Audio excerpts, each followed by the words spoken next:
Hi, this is Jazz Robert, and welcome to my Talking Guitar podcast with Carol Kaye. If there were a Bible of women in rock and roll, chapter 1, verse 1 would read, "In the beginning, there was Carol Kaye."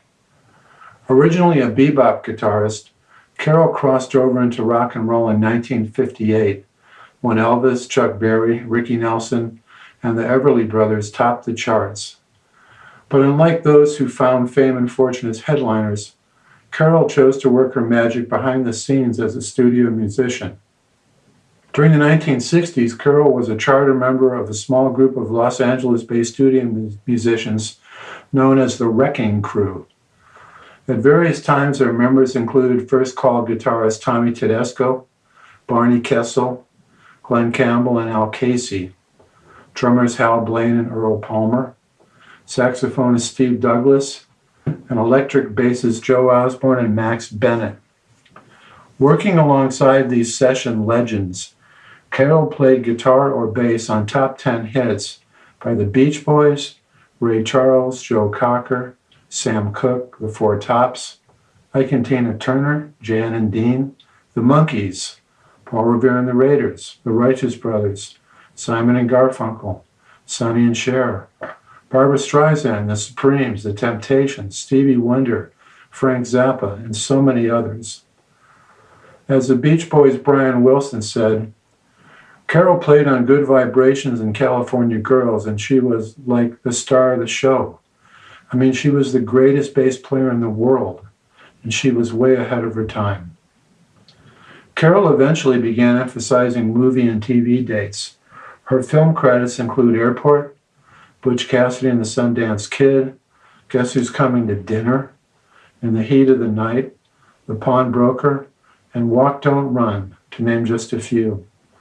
You can also hear her on reruns of The Addams Family, The Brady Bunch, Hawaii Five-0, Hogan's Heroes, MASH, Mission Impossible, and other popular series. In 2000, the Berklee College of Music named her the most recorded bassist of all time, with 10,000 sessions spanning 4 decades. Our interview took place in January 1983. At the time, I was writing a guitar player cover story on women in rock, and Carol, naturally, was the first person I contacted. Here's our interview.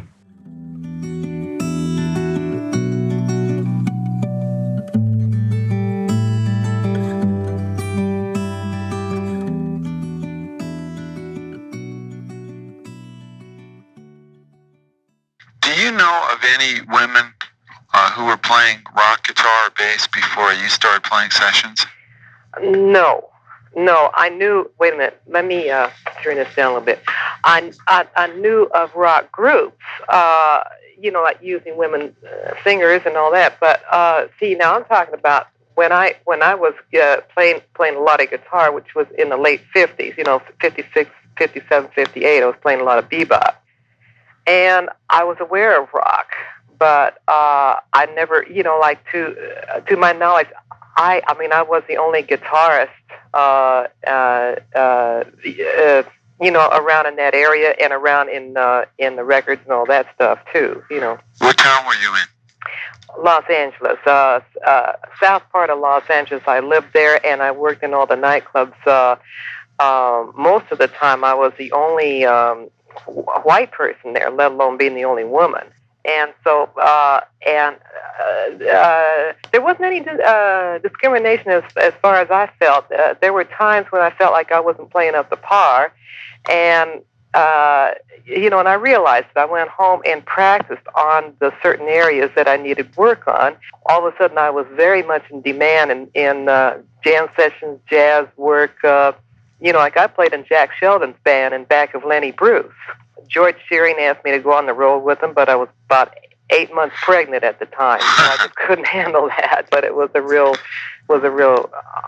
honor, When did you get into rock? In the studios. Do you remember your first sessions? Yeah, very well. 1958, Bumps Blackwell came into the Beverly Caverns there, where I was playing with a jazz group. I was working with Billy Higgins and Teddy Edwards. And I forget who was on bass, but I used to work a lot with Scotty LaFaro, who passed on in those years, Buff Blackwell walked in and he asked me if I wanted to do a record date. And, Hollywood being the way it is, so I said, sure, And I went down there and it was a real record date. It was a soul group featuring Sam Cooke. And it was Sam's second record that we were working on, and Lou Rawls was the singer on that date. It was his first record date too, and Jesse Belvin was the other singer, and then there was another guy another older guy, by the name of Alexander. And it was a soul date, and it was fun. I said, yeah, this is kind of fun music. It was like gospel music. So I got into it that way, and then I played with H.B. Barnum a lot, too. A lot of gigs and a lot of record dates. And then I started to add the guitars then, Were you playing bass first? No, guitar. Who's H.B. Barnum? H.B. is a guy that made the arrangements like for Lou Rawls and for David... an arranger. Yeah, an arranger. Uh-huh. Yeah, an arranger. And he put a lot of the town to work. He wrote a lot of hit records. I can't remember the names of the hits or anything, but he did a lot of Motown type of dates. He didn't work for Motown, but it was that kind of stuff. And we did a lot of hits in those years, the early '60s. Can you think of any? Yeah. Well, I played guitar on all of Phil Spector's dates. In fact, the guitar I used, which was my early jazz guitar, was the Epiphone Emperor. That was most of the secret of Phil Spector's sound was that they mic'd that. It was an acoustic guitar and electric, but they mic'd it acoustically and they dumped a lot of echo on it. Like the Righteous Brothers, You've Lost That Love and Feeling. I played a lot of acoustic guitar on the Sonny and Cher stuff. That, the guitar fills that you heard, that was me. And one of the earlier hits that I played on was Zippity Doo Dah, but I played electric guitar on that. Was that Sonny and Cher? No, that was Bobby Sox. Bobby Rydell and the Blue Sox or something. Oh, like that. yeah. Remember that one? Okay. Well, in other words, I played on, like all of Phil Spector's hits, whether it was Ike and Tina Turner, the Righteous Brothers, or the Paris Sisters, or. Did you play like on River Deep Mountain High by Ike and Tina? Yeah. Guitar. I'd have to listen to the record to tell you exactly which part, because he always used 2 or 3 guitars. He always used me and Barney Kessel. That's amazing. I had no idea. And then Mike, who wrote the theme, like quite a few of the, I can't think of his name. Mike. He wrote the themes to quite a few TV shows. Was another rhythm guitarist there, and David Cohen came in about 1963, but I started working for Phil about 1960. What was it like working for him? Did he have charts and stuff and real definite ideas what he wanted? Skeleton charts, mostly, but there were some dates, especially the Sonny and Cher days, where they did where Harold Batiste, Batiste, sax player that wrote all those fine arrangements. They were pretty intricate arrangements in the sense that they were different. Every hit, that Sonny and Cher put out was different. The style was different, which I think really made them made us successful. But there was one of their hits that the tune just kind of laid there like a dead dog. It was a 1-chord tune, and I was starting to play bass, but I wasn't playing bass on that date. I was playing that acoustic guitar that I was telling you about, and I was trying to figure out a bass line, a hook line to make it happen. And I played a bass line, and Sonny heard it on the mic, and he said, "Oh, I love that bass line." Now you got to realize that when I first met Sonny, he was playing tambourine on a Phil Spector date, and not very good at that, And I saw him meet Cher and all that, I saw all that go down. So anyway, Sonny heard that line, and he said, "Ooh, put that, get that to the bass player," and that's the bass line to "The Beat Goes On." Really? Mm-hmm. You invented that, huh? Yeah, that's my bass line. So we were called upon to read music and or make up hook lines. See, the secret of a lot of hit records is in the bass line and the drum licks, but mostly the bass lines. Like later on when I played bass for Quincy Jones, Quincy would get kind of like backlogged with work. He had an awful lot of work. And I played on all of his films in the 60s. And the early 70s. I played on every one of his movies, and every one of Michel Legrand's movies, and every one of the Mancini movies. Like Hank Mancini, and there's another arranger I did a lot of work for too. But anyway, to cut a long story short, Quincy would tell us to just jam. He'd bring me in a rhythm section and tell us to just jam, and we'd sit there and play funk for a couple of days, and then, you got so much work, you don't know what's what, you don't care, you just want to, get in, get out, and get paid. So anyway, I went to the movies one time. I said, gee, that stuff is really familiar, and the name of the movie was The New Centurions. What Quincy had done was very, very hip, and I didn't feel plagiarized at all. I felt like, yeah, that's very hip. He wrote the horn lines on all the bass notes that I played, so it sounded like it was arranged, but it wasn't.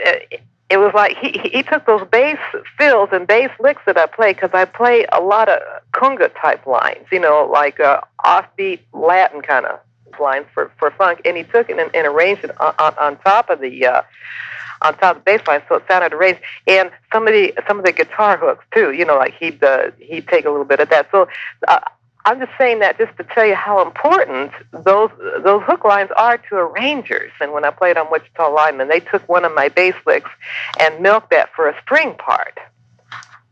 So people are not aware how important the bass is to arranging, but I'm just saying that to make them aware, because a lot of people love to play bass, and that's why, because you've got a lot of control. You have the foundation. Yeah, that's right. It's like the basement of a house, and so anyway, getting back to rock, like I you were with Phil Spector till when? For all the time. All of his hits, he wouldn't do anything without me. The last time I worked for him was in '69, and I was a little bit spaced out because my fiancé had just died, and then he was trying to Phil was trying to make a comeback at A&M, and I was so spaced out I couldn't play, and so he gave up. It was a flop that night. You were on all the famous girl group records too. Yeah. Then. Everything that Phil did, I'm playing on. Mostly guitar or mostly bass? Mostly guitar. Mostly guitar. Bass toward the latter part of his records. Now, I started with Phil about 1960 there, and we did all the dates, almost all the dates at Gold Star. Were his sessions any different than other people's? They were long. It'd be like anywhere from 20 to 35 takes. And he took his time. He knew what he was looking for. He, like the whole band would sit around while, it took him, it seemed like Hal Blaine used to have to play drums for about an hour before he'd get to the bass and then the guitar, to get the balance just right. And the horn section would play chess. I saw a lot of Playboy magazines with the guys. Yeah, I bet. You were the only woman guitarist or bassist back then, right? The only one. What were some of your other sessions like, say, with the Beach Boys or Joe Cocker? Okay, now the Beach Boys, I played guitar on their early records, and like Help Me Rhonda type stuff. Oh no, that's bass. That's my first bass record. Was Help Me Rhonda. That's the first record I did with them on bass, and it's like physically, and I kept the strings real high in those days. The bass was a real physical instrument. I kept it real high, and I used the Fender P bass with the Super Reverb amp, and they always mic'd me. They always mic'd me. Never took it through the board. I got a pretty good sound. Even on some of the Motown dates, like Love Child and Bernadette, I played bass on. I added more bottom, but they mic'd me on that stuff too. And but the Beach Boys, it took a lot of takes too. It seemed like Phil Spector kind of like set the standard. It was okay to go 6 hours on one tune, which we did. And they used all studio guys except for Carl. Carl would be in the booth on 12-string. Like mostly 12-string he played, and he'd sit and play with us, but he'd be in the booth, and then the rest of us, it'd be Lyle Ritz played acoustic bass. There was an acoustic bass on there, too. But it was more like, I don't know, you couldn't hear the acoustic bass, except you can hear it, like on Good Vibrations, for a while there's two parts there. Like I played the higher part. Dee-dee-dee, dee-dee-dee, Did you come up with that line? No, that's Brian's stuff. Now, Brian wrote all of his lines. Once in a while, I played a fill or something, that was mine. But I can't lay claim to any of Brian's bass lines. But the feel, if you listen to Good Vibrations, that feel is a jazz feel. It's a walking feel. That's pure jazz, And Brian was greatly influenced by jazz. He was influenced by the Four Freshmen, the way they sung. And Barney Kessel and Howard Roberts and I were constantly on those days. And we were constantly being amazed by Brian because he's the one that arranged it all. And he came up with all the ideas and everything. We met the other Beach Boys. They were really nice and all that. But it was Brian's... It was Brian's talent, really, that really did all that stuff. And I played on the Pet Sounds album. I played bass on except one tune. There's one tune on the Pet Sounds album. In fact, that's George Harrison's favorite album. It's the Pet Sounds album. A lot of people like that album. It's a very creative album, Now, why were you playing on their records? And then would you teach them the parts, or? No, it's just that they copied what we did. Like they copied the feel and they copied the parts that we came up with. But it was Brian that wrote the parts. He didn't physically really write them very well. He put stems on the wrong side of the notes and like that. We'd have to recopy it in another key and that kind of stuff. We spent time doing that too. In other words, the music really wasn't legally very good. Like we had to sit down and rewrite it, but it came from his head, and the parts were fairly simple, so they could go out on the road and cut them. They couldn't get that real old studio feel that we got because I was in the clique that was playing on all the hit records. That's all we did was cut a hit from 8 a.m. in the morning till 12 midnight every day of the week. Whether it was I'll tell you some of the people I worked with. Whether it was Johnny Mathis, Hank Mancini, Pet Clark, Andy Williams, Sam and Dave. Did you play on Soul Man? I don't know. See, the names of the records, I played on thousands of records, so I know some of the names of the records that I played on, but I can hear stuff and say, oh, yeah, I played guitar on that. I can remember the rhythmic part that I played, or the lead part. Remember, the Alka-Seltzer thing, da da da da da da da da. Well, that was me that played guitar on that. I was the lead guitar of the T-Bones. Remember that group? The Peoples? No, the T-Bones. T-Bones. Okay, yeah. Well, that was me on that, and I have played guitar on the. They used to show people's stomachs. Yeah. Okay. Right. Okay, now I play lead guitar on that, and I played lead guitar on the Green Acres show that you're hearing right now, and that was cut about 15 years ago. See? Okay, and I played guitar on, remember the coffee commercial? Da-da-da-da-da-da. Maxwell House Drip Coffee. Oh, okay, well, that the very first ones were me. Amazing. Okay, now the electric 12-string that you heard on the first two or three Tijuana... her Alfred group. Yeah. Okay. Remember da da da da da da da da da da da da. The Wrigley Gum ad. Well, yeah. That was lifted from one of his albums, and that's me on electric 12-string on that. Amazing. I got a lot of money for that Wrigley thing.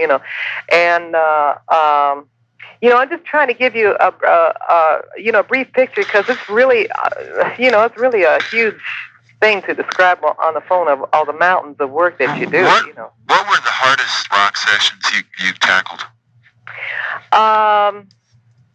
The ones that weren't musically very satisfying. Like the Hondells.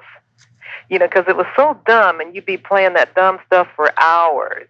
And I liked Mike Curb. Mike Curb was a pretty nice guy. I played guitar and all those things. Howard Roberts was also on those days, and we just sit there and just space out. It's like, oh God, I should have turned this down, but it was a lot of money, and you don't turn down money. A lot of it. That is. That was hard. Some of the Dick Dale stuff was hard. Did you play in his cuts? Yeah. Misra Lou and that? I don't know the names. I'd have to listen, but most of this stuff I did.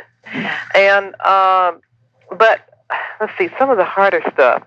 The stuff that took hours, and it didn't need to take hours, but it's like Phil Spector set a thing like it's supposed to take 6 hours to cut a hit record, and he has such a phenomenal success that everybody thought, oh, well, I've got to take 6 hours. And most of them had to, because they really didn't, they were practicing in the studio, just like doctors practice on their patients. They were practicing in the studio how to make a hit record. See, and that's why it took so many hours. Now people pretty well have it down, but I'm not really thrilled with most of the music that's coming out. It seems like the feeling is not there. Was anyone ever surprised when you showed up on the date being a woman bass player? No, I never got that. I guess because I had a pretty good reputation as being a live player, in jazz. And if you were a successful jazz player, you were very respected by all the players. Did you ever consider yourself a rocker? Yeah. Started to tell you that in my mind, it was very hard to make that transition from being a very successful jazz player and an up-and-coming, giant in jazz, didn't pay any money, to doing studio work, which was really dumb. Until I got in the idea, hey, it's fun to make a hit record, and this stuff can groove too, even though it's rock and roll and 8/8. It's got its own groove to it, and so. Wait a minute. What was the question now? Did you ever consider yourself a rocker? Yeah. At that time, when I started playing on all the number one hit records that were coming out of the West Coast, definitely. Then I thought, yes, I'm a rock. I'm a rock guitarist. I didn't feel like I was a rock bassist there for a long time, because I always felt like I was a guitar player that just picked up the bass, Was your early sessions guitar, and then you switched to bass in the mid-'60s? Yeah, 64. Okay. And then it was primarily bass? It was, it really shot up. I was about number 3 or number 4 on guitar in those years, in studio years, and I was making pretty good money. But then when I switched to bass, I put a lot of bass players out of work, because in those years they were using acoustic bass and Dan Electro 6-string bass guitar. A lot of people call the Fender bass a bass guitar, but the Dan Electro is the bass guitar, because that's got 6 strings, see? And they use like 3 basses on the date. Well, as soon as I started playing bass, I put the other 2 bass players out of work, see, because I played it with the pick, and it got a really good sound, and so I was the only one in town that was really working my tail off. Was it always reading, or did they sometimes ask you to come up with lines on your own? Both. It was both. If I couldn't make a Motown date, Gene Page would have a real simple bass part for the other bass player that could make it, but he would really write some outrageous bass parts, and I'd sit down and there and sight read them.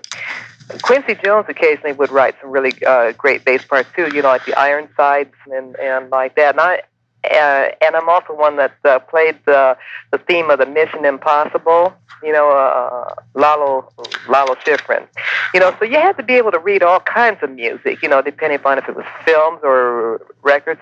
But at the same time, there'd be times you go to a date and there was no music written. You had to skull out a part with chords, and you write them on a blank piece of paper and come up with a bass line. Now, when did you, were you ever asked to join groups? Yeah. Yeah, occasionally. See, most of the groups in the 60s didn't want people to know that they did not record their own music. You know, okay, so, but occasionally there'd be, a call to go out on the road, and I just couldn't afford to because I was making so much money, and I had my kids. I didn't want to go out on the road, you know. When did your, when your reign in rock dates now, into the late 60s, you were doing a lot of work. Were you doing many rock dates in the 70s? No, it became more film, but they wanted the rock type of bass, rock funk bass on the film things. Let me read you some of the. See, I have to look at these credit things because I can't remember. Valley of the Dolls, for instance, Thomas Crown Affair, on Any Sunday. Walk, Don't Run.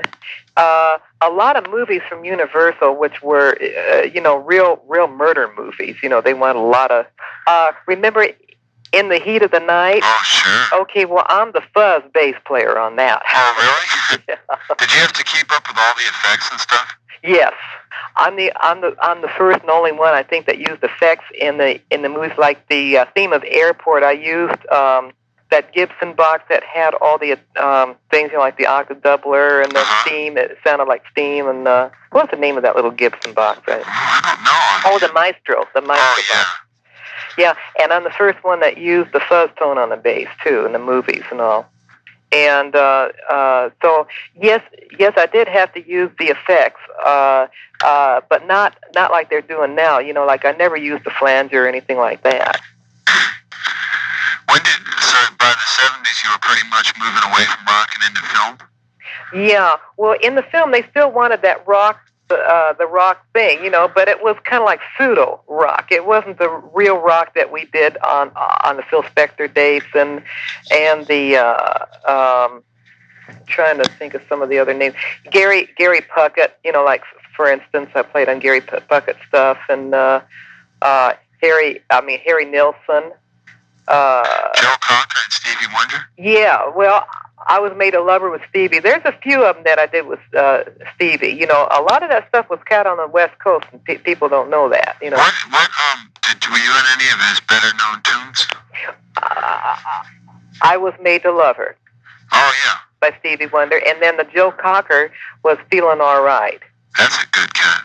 Yeah, thank you. I like that too. It was a fun record. And then Jerry Vale, a lot of pop stuff. I'm trying to think of some of the rock. I'd have to check my book, but Sam and Dave and Ike and Tina Turner. Like I played on their stuff a lot, and a lot of Ray Charles too. But that was like gospel rock. That wasn't really rock. When were you first aware of other women playing rock, guitar, or bass?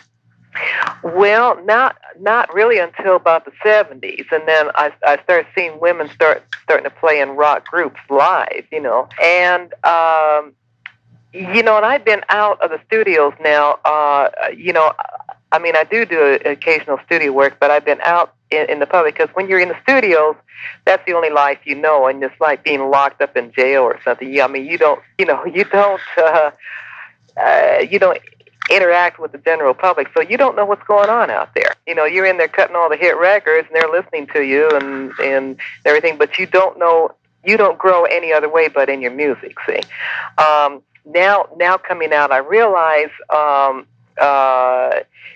the attitudes that women have to develop. But something, it's really not that much different than when I got started, because I never thought of myself as a woman. I thought of myself as a guitar player. And now I'm seeing women in groups, and it seems like if they cut out the notion, well, I got to play like a man. That's not it either. It's like you either play or you don't play. And that's the attitude. And the ones that seem to come across the best seem to have that attitude. It's like if somebody puts them down, you just got to put the blinders on and keep going. Forget their trips. That's their trips, and that's their hang-ups. For women in rock nowadays, it seems like the ones who are successful are the ones that exploit their own talent and get it across with strength and with conviction.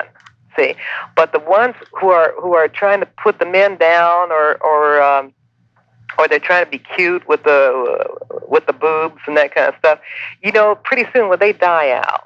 But I've seen a lot of women players that I really like.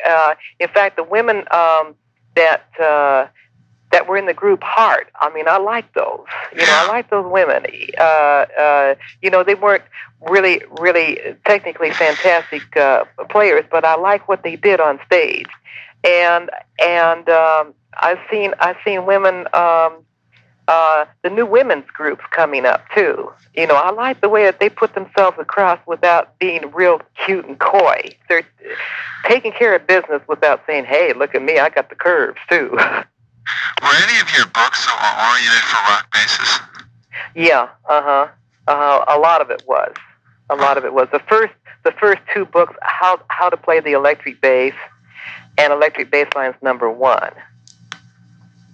Those were the most rock oriented. Yeah, Now, Electric Bass Lines #4 has got transcriptions that people like to practice with of all the of some of the hits that I've played on with the Beach Boys and Ray Charles and and other groups like them. Feeling All Right line is in there and like that. And a lot of people like to practice with that stuff to get the feeling of it.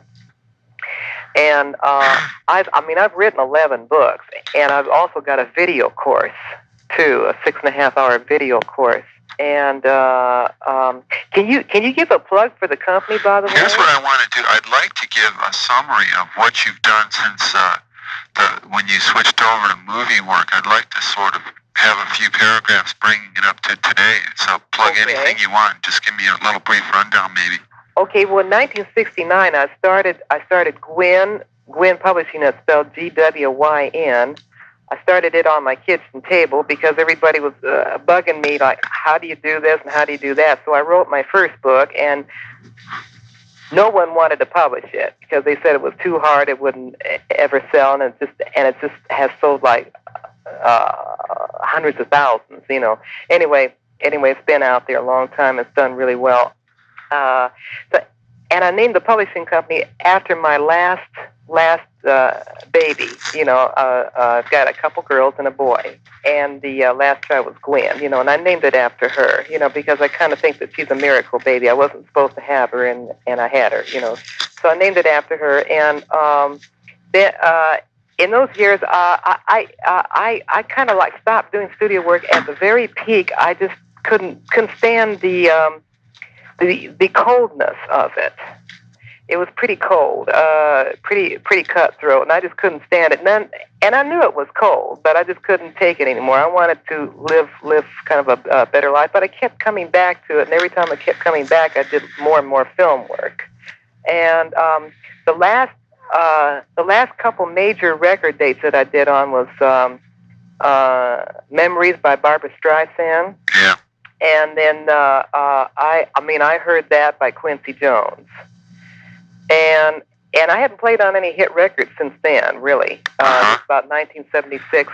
I was married to a drummer, Spider Webb, and we had I was starting to get a little sick then too. A little tired out, and not eating right and that kind of thing. And the shape of the bass was taking its toll of sitting there so many hours, in a twisted position to try to play.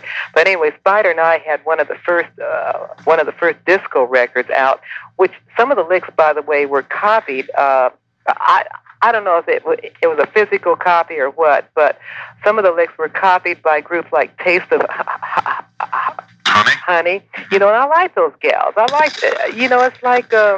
it's like they get out there and they put it out, and man, that's hard to do on stage. 1974, I had to find out if I was really as great a bass player as they said I was in the studios. They would flatter me all the time, and there I'd be sitting there playing dumb music, and I was wondering if I was good or not. So I had to step out and find out if I could play, and the only way to do that is to get on the stage. So I went to play with Hampton Hawes, and I cut an album with Hampton Hawes. And I was starting to get back to jazz, like getting back into the jazz roots, and that's where I met Spider, and then we started to play together on our disco record, that kind of thing. But anyway, it was fun to play some jazz there for a minute to find out if I could really play. But that's a woman's thing anyway, because she really doubts herself all the way. Women doubt themselves because of this identity thing that we're supposed to back up the man, and I even got into like the philosophy, like digging back research wise. I'm finding out that before Christianity, women were worshipped. And things were a lot different before the Christian. Wrecked it all, huh? Yeah. I've got a book. When God was a woman. And we and the children took our name, and we had the money and all that stuff. So I got into that because it does play a role in the identity thing. So anyway, so I got into a lot of TV and film work. Like you are hearing me right now on MASH. And I played on Cades County, Ironsides, Love American Style, McCloud, It Takes a Thief. You were hearing me on Hawaii 5-0 right now. They're still running a few of those things. Brady Bunch, Hogan's Heroes. What an impressive array of There's a lot of work. accomplishments, boy. Yeah, a lot of work. Oh, the Bill Cosby Show too. That was me playing the theme on that. What are you up to now? Okay, Most recently. Right now, getting settled up here in the northern area, and I love it here. I have a place here and a place in Los Angeles too. I'm going to Los Angeles for occasional studio work. I'm doing seminars. I'm getting this video company going. I'm doing a little bit of select teaching, but I don't have too much time, What's a video company? Okay, the video is a production company, like for the educational stuff. For bass? For a lot of other instruments. I really don't want to talk about it right now. It's kind of in the formative stages. See? Okay, why don't, when you get it to where you can talk about it, send us a letter to the editor and we'll print it. Oh, okay, great, good deal. Inform, everybody what's going on. Terrific. I'm doing like promotional campaigns to for book sales in the stores. Because my books I'm finding out are the hottest educational books in the stores.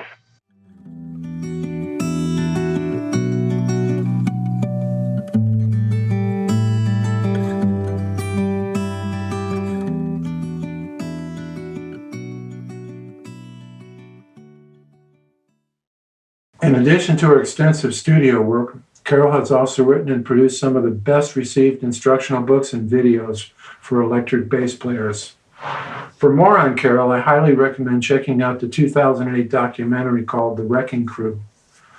Before signing off, I'd like to thank Carol Kaye, as well as my podcast producer Nick Hunt, the staff of UNC Southern Folklife Collection, and all of my paid subscribers.